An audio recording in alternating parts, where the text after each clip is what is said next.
നമ്മളൊരുപാട് വേദനകളുള്ളവരാണ്. രോഗിയായി കിടക്കുന്ന മനുഷ്യനോട് എന്ത് വേണമെന്ന് ചോദിച്ചാൽ എൻ്റെ രോഗമെന്ന് മാറിക്കിട്ടിയാൽ മതി. കടബാധ്യതകളിൽ മുഴുങ്ങി കഴിയുന്ന ആളുകളോട് എന്താണ് വേണ്ടത് എന്ന് ചോദിച്ചാൽ മറുപടി ഒന്ന് മാത്രം, കടം വീടി കിട്ടിയാൽ മതി. മക്കളില്ലാത്തവരോട് എനിക്കൊരു കുഞ്ഞു ജനിച്ചാൽ മതിയായിരുന്നു, ആണോ പെണ്ണോ അത് പ്രശ്നമല്ല, ഞങ്ങ വൈകല്യുണ്ടെങ്കിൽ എൻ്റെ കുട്ടിയല്ലേ എന്ന് പറഞ്ഞ് ഞാൻ നോക്കിക്കൊള്ളാം, എനിക്കൊരു കുഞ്ഞിനെ വേണം. വീടില്ലാത്തവന് വീട് വേണം, ആരോഗ്യം നഷ്ടപ്പെട്ടവന് ആരോഗ്യം വേണം, ഇസ്സത്ത് നഷ്ടപ്പെട്ടു പോയവർക്ക് ഇസ്സത്ത് തിരിച്ചു കിട്ടണം. ഇതൊക്കെ നഷ്ടങ്ങളാണ്, നമ്മൾ അല്ലാഹുവിൻ്റെ മുമ്പിൽ പറയുന്ന വിഷയങ്ങളാണിതൊക്കെ. എന്നാൽ ഏറ്റവും വലിയ നഷ്ടം, ഏറ്റവും വലിയ ഹിർമാൻ, ഏറ്റവും വലിയ പരാജയം എന്ന് പറയുന്നത് ഒരു മനുഷ്യൻ അല്ലാഹുവിലേക്ക് അടുക്കാൻ സാധിക്കാതെ പോയെന്ന ബോധം വരുന്നത്, എനിക്ക് അല്ലാഹുവിനോട് അടുക്കാൻ കഴിഞ്ഞില്ലല്ലോ. വലാ യജിദു ലദ്ദത ഹലാവത്തിൽ ഇബാദ, ഇബാദത്തിന്റെ ഒരു മധുരമുണ്ട്, ഇബാദത്തിനൊരു ആനന്ദമുണ്ട്, നിസ്കാരത്തിനൊരു മധുരമുണ്ട്, ഖുർആൻ ഓതുന്നതിനൊരു മധുരമുണ്ട്, ദിക്ർ ചൊല്ലുന്നതിന് എന്തെന്നില്ലാത്ത ആസ്വാദനമുണ്ട്. നാവുകൾ ചലിക്കുമ്പോഴും മനസ്സിനുള്ളിലേക്ക് ആ ഒരു മധുരം കയറി വരുന്നില്ലെങ്കിൽ ഒരു മനുഷ്യന് ലോകത്ത് നഷ്ടമാകുന്ന ഏറ്റവും വലിയ നഷ്ടം അൽ ഖുർബ് മിനല്ലാഹ്, അല്ലാഹുവിനോടുള്ള അടുപ്പം നഷ്ടമാകുന്നതാണ്. പിന്നെയോ ഇബാദത്തിന്റെ ആനന്ദം നഷ്ടപ്പെടുന്നതാണ്. സലഫ് സ്വാലിഹീങ്ങൾ പറയുന്നൊരു കൗതുകകരമായ നുക്തയുണ്ട്. തെറ്റുകൾ ചെയ്ത് നടക്കുന്ന ഒരു മനുഷ്യൻ വന്ന് പറയാൻ, നിങ്ങൾ പറഞ്ഞില്ലേ തെറ്റ് ചെയ്ത അള്ളാഹ് ശിക്ഷിക്കുന്നു, ഞാൻ എന്തൊക്കെയോ തെറ്റ് ചെയ്തിട്ട് അള്ളാഹു എന്താണ് എന്നെ ശിക്ഷിക്കാത്തത്? എനിക്കൊരു ശിക്ഷയും കാണുന്നില്ലല്ലോ, എൻ്റെ കച്ചവടം അതേപോലെ ഉഷാറായി പോകുന്നുണ്ട്, ഞാൻ അടിച്ചു പൊളിച്ച് ജീവിക്കുന്നുണ്ട്, ഞാൻ എല്ലാ കുരുത്തക്കേടും ചെയ്യുന്നുണ്ട്, എനിക്കൊന്നും ഞാൻ കണ്ടില്ലല്ലോ. അപ്പോഴാണ് നാദാഹു മുനാദിൻ, ഒരു അശ്രീരി കേൾക്കുകയാണ്, അമാ ഹുരിംത ലദ്ദതൽ ഖുർബി മഅല്ലാഹ്, അല്ലാഹുവിനോട് അടുക്കാൻ സാധിക്കുക എന്ന ഏറ്റവും വലിയ ആനന്ദം നിനക്ക് നഷ്ടപ്പെട്ടു പോയില്ലേ? അതാണ് നിനക്ക് ലഭിച്ച ഏറ്റവും വലിയ അദാബ്, വലിയ ശിക്ഷ അതാണ്.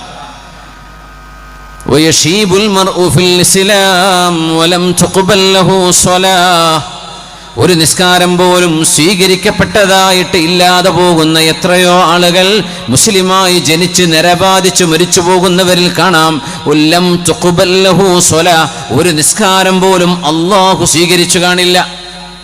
ഇത് നഷ്ടമാണ്. ഈ നഷ്ടം നികത്താൻ കഴിയുന്ന നമ്മുടെ കൈപിടിക്കാനും അല്ലാഹുവിലേക്ക് കൊണ്ടുപോകാനും കഴിയുന്ന ദൗത്യമാണ് മഹല്ലിലെ പണ്ഡിതന്മാർ, ഖതീബുമാർ, മുദർരിസുമാർ, മുഅല്ലിമുമാർ, മദ്രസയിലെ അധ്യാപകന്മാർ, സദറുസ്താദ്, ഇവരെല്ലാം നിർവഹിക്കുന്ന, വഅദ് പറയുന്നവർ, ദീൻ പഠിപ്പിക്കുന്നവർ മുഴുവൻ ചെയ്യുന്നത് അല്ലാഹുവിലേക്ക്, പടച്ചതമ്പുരാന്റെ ഹളറത്തിലേക്ക് മനുഷ്യരുടെ ഖൽബുകളെ കൊണ്ടുപോവുക എന്ന വലിയ ദൗത്യമാണ്. അത് മാത്രം നടക്കാതെ ബാക്കി എല്ലാം നടന്നിട്ട് എന്ത് കാര്യമാണ്?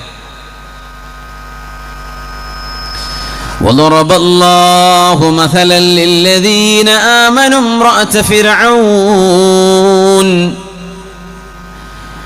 إذ قالت رب ابن لي عندك بيتا في الجنة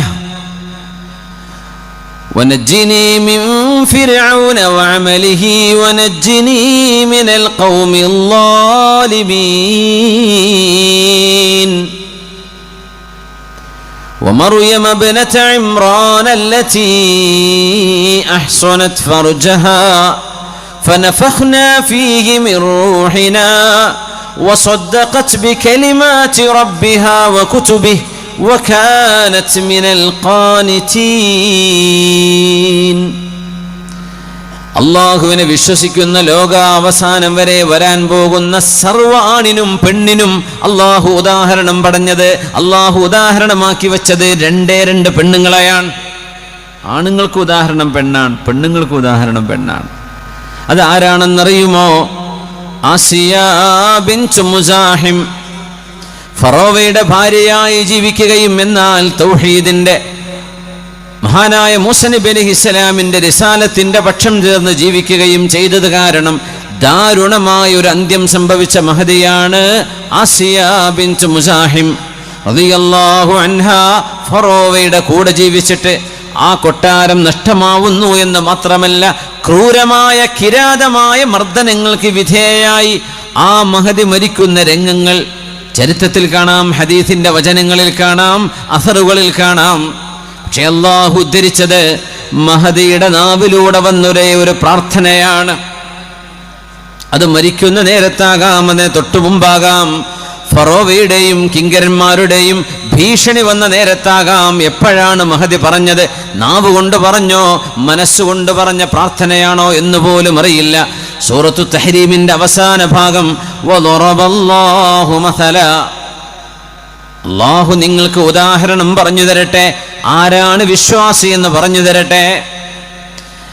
വദറബല്ലാഹു മസലൻ ലില്ലദീന ആമനു ഇംറഅത ഫിർഔൻ, ഫറോവയുടെ ഭാര്യയായ ആസിയ ബീവിയാണ് വിശ്വാസിനികൾക്ക് മുഴുവനുമുള്ള ഉദാഹരണം.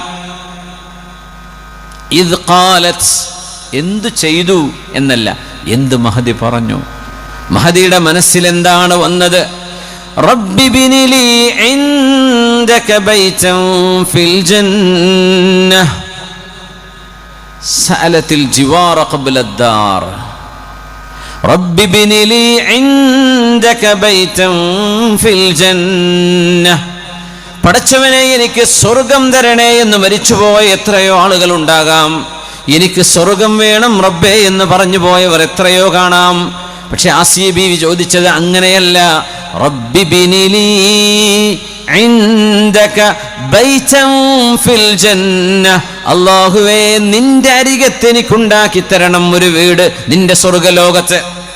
അയൽപ്പക്കം ചോദിച്ചതിന് ശേഷമാണ് വീട് വേണമെന്ന് മഹദി ചോദിച്ചത്. ആരുടെ അടുത്ത്? അല്ലാഹുവേ നിന്റെ അരികത്തിൽ, നിന്റെ അരികത്ത് എനിക്കൊരു വീട് വേണം. വീട് വേണം എന്നല്ല ആദ്യം പറഞ്ഞത്, നിന്റെ അരികത്ത്. റബ്ബി ബിനി ലീ ഇൻദക ബൈതൻ ഫിൽ ജന്ന. അതുകൊണ്ടാണ് മുഫസ്സിറുകൾ പറയാ, സഅലത്തിൽ ജാറ സഅലത്തിൽ ജിവാറ ഖബ്ല അദ്ദാർ. വീട് വേണം എന്ന് ചോദിക്കുന്നതിന്റെ മുമ്പ് അയൽപക്കം എന്താവണം എന്ന് ചോദിച്ചു മഹദി റളിയല്ലാഹു അൻഹ. അല്ലാഹുവേ നിന്റെ അരികത്ത്, നിന്റെ അരികത്തേക്ക് എന്ന ചിന്തയിലാണ് ആസിയ ബീവി റളിയല്ലാഹു അൻഹ ലോകത്തോട് വിട പറയുന്നത്. ഫറോവയുടെ കൊട്ടാരമോ ആർഭാടമോ നഷ്ടപ്പെട്ടാലും എനിക്ക് പ്രശ്നമല്ല റബ്ബേ, നിന്റെ അരികത്തേക്ക്, നിന്റെ അരികത്തേക്ക് എനിക്ക് വരണം. അല്ലാഹുവിലേക്ക്. മുഅ്മിനീങ്ങളുടെ ഉദാഹരണമാണ് ആസിയ ബീവി റളിയല്ലാഹു അൻഹ. നമുക്ക് എപ്പോഴും പടച്ചോനിലേക്ക് ഒരടി അങ്ങോട്ട് അടുക്കാൻ പറ്റുന്നുണ്ടോ? ഒരൽപ്പം അല്ലാഹുവിലേക്ക് ഇന്ന് ഞാൻ അടുത്തോ ഇന്നലത്തേതിനേക്കാളും? ഈ ചോദ്യം നമ്മളോട് ചോദിക്കണമെന്നാണ്. കുറേ നമ്മൾ വായിച്ചിട്ടുണ്ടാവാം, കുറേ അറിവ് കേട്ടിട്ടുണ്ടാകാം, പക്ഷെ നമ്മൾ പടച്ചോനിലേക്ക് അടുത്തിട്ടുണ്ടോ? വമിമ്മാ സാദനി ഇസ്സൻ വതീഹാ,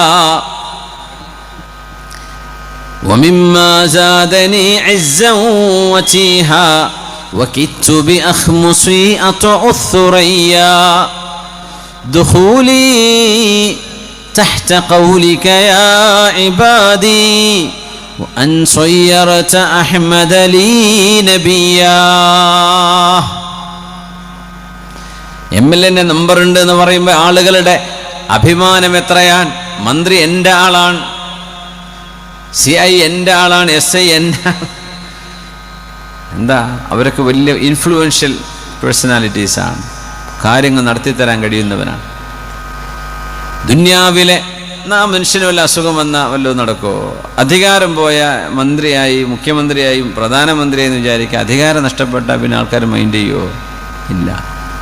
ആൾക്കെന്തെങ്കിലും ചെയ്തു തരാൻ പറ്റുമോ? ഒന്നും പറ്റൂല. എന്നാലും എന്തൊരു അഭിമാനത്തിലാണ് പറയാം, എൻ്റെ ആളാണ് CM, എൻ്റെ ആളാണ്, എനിക്ക് അടുത്ത ബന്ധമാണ്, ഞാൻ വിളിച്ച ഫോൺ എടുക്കും, സംസാരിക്കും, ആയിക്കോട്ടെ. ഒരു മുഅ്മിനായ മനുഷ്യൻ്റെ അഭിമാനം എന്താണെന്നറിയുമോ?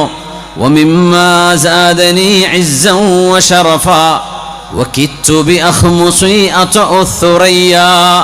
ഭൂമിയിലൂടെ കാല് വെച്ച് നടക്കുന്ന മനുഷ്യനാണെങ്കിൽ തന്നെയും എൻ്റെ കാലിൻ്റെ ഉള്ളകം കൊണ്ട് ഉന്നത നക്ഷത്ര ലോകങ്ങളിൽ കാല് ചവിട്ടുന്ന പോലെ അഭിമാനം കൊണ്ട് ത്രസിക്കുകയാണ് ഞാൻ. രണ്ട് കാരണം കൊണ്ട് നമുക്കൊക്കെ അഭിമാനിക്കാൻ പറ്റുന്നതാണ്.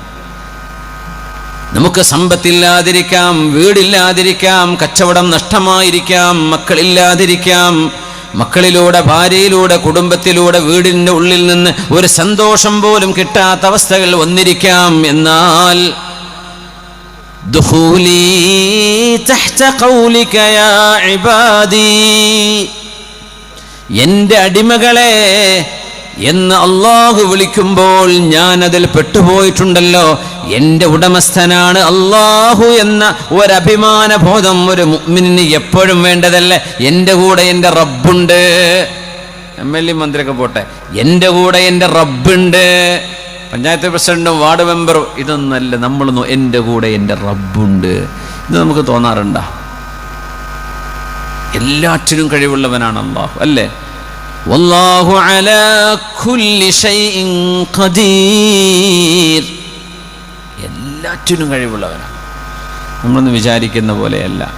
അള്ളാഹുവിൻ്റെ ചില തർത്തീബുകൾ, ചില ഹിക്മത്തുകൾ പോലും നമുക്കറിയില്ല. കാര്യം നടക്കുമ്പോഴേ ഇതിനായിരുന്നല്ലേ അള്ളാഹു ഇത് ചെയ്തത് എന്ന് മനസ്സിലാവും. യാ റബ്ബ്, എൻ്റെ റബ്ബൻ്റെ കൂടെയുണ്ട് എന്ന് മുഅ്മിനായ മനുഷ്യന് തോന്നണം. അത് മാത്രമല്ല, വഅൻ സയ്യറത അഹ്മദ ലീ നബിയാ, എൻ്റെ നബി നൂഹ് നബിയോ, എൻ്റെ നബി ലൂത്ത് നബിയോ, അയ്യൂബ് നബിയോ, സുലൈമാൻ നബിയോ അല്ല, ഞാൻ മുഹമ്മദ് റസൂലുള്ളാഹി തങ്ങളുടെ ഉമ്മച്ചിയാണല്ലോ. എൻ്റെ റസൂല് മുഹമ്മദ് നബി തങ്ങളല്ലേ, സയ്യിദുൽ അംബിയാ, അംബിയാഇന്റെ നേതാവാണ്, അഷ്റഫുൽ ഖൽഖ് തങ്ങളെ. ആ റസൂലിൻ്റെ ഉമ്മച്ചിയല്ലേ ഞാൻ. എൻ്റെ കൂടെ എൻ്റെ റബ്ബുണ്ടല്ലോ. ഇത് രണ്ടും ഉണ്ടെങ്കിൽ ഞാൻ ആകാശ ലോകത്താണ്, ഭൂമിയിലല്ല എന്ന് ഒരു മുഅ്മിൻ അഭിമാനത്തോടെ പറയാൻ കഴിയണം. ഇത് മരിക്കണവരെ പറഞ്ഞൂടെ? നമുക്കങ്ങനെ തോന്നുന്നുണ്ടോ? അത് ആർക്കെങ്കിലും തോന്നുന്നില്ലെങ്കിൽ ഫഹുവൽ മഹ്റൂം, അള്ളാഹുവിൻ്റെ റഹ്മത്തിൽ നിന്ന് ദൂരയാക്കപ്പെട്ടു എന്ന ഏറ്റവും ദാരുണമായൊരവസ്ഥയിലാണ് നമ്മളുള്ളത്. അള്ളാഹുവിൻ്റെ ഖുർബിലേക്ക്, പടച്ചവന്റെ ജിവാറിലേക്ക് കടക്കാൻ കഴിയാതെ പോയാൽ ഏറ്റവും വലിയ നഷ്ടമല്ലേ അത്?